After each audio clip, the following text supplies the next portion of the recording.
next day came the news that the murder had been overlooked, that the guilt of Hyde was patent to the world, and that the victim was a man high in public estimation. It was not only a crime, it had been a tragic folly. I think I was glad to know it.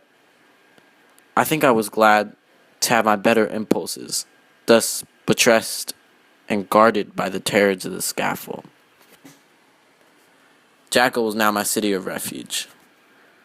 Let but Hyde peep out an instant, and the hands of all men would be raised to take and slay him. I resolved in my future conduct to redeem the past, and I can say with honesty that my resolve was fruitful of some good. You know yourself how earnestly, in the last months of last year, I labored to release some suffering. You know that much was done for others, and that the days passed quietly, almost happily for myself. Nor can I truly say that I wearied of this beneficent and innocent life.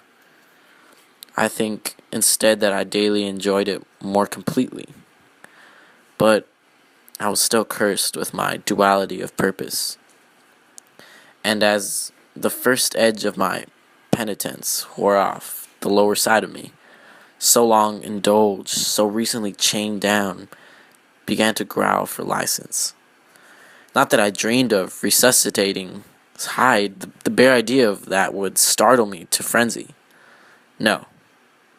It was in my own person that I was once more tempted to trifle with my conscience.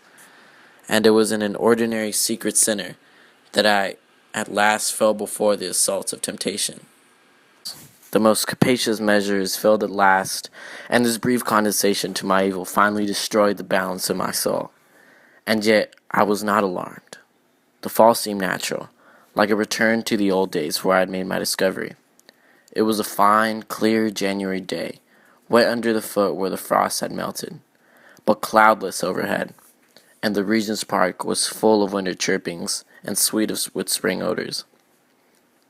I sat in the sun on a bench, the animal within me licking the chops of memory, the spiritual side a little drowsed, promising subsequent penitence, but not yet moved to begin.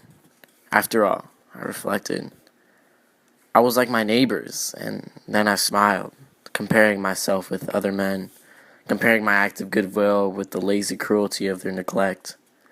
And at the very moment of that vainglorious thought, a qualm came over me, horrid nausea, and the most deadly shuddering.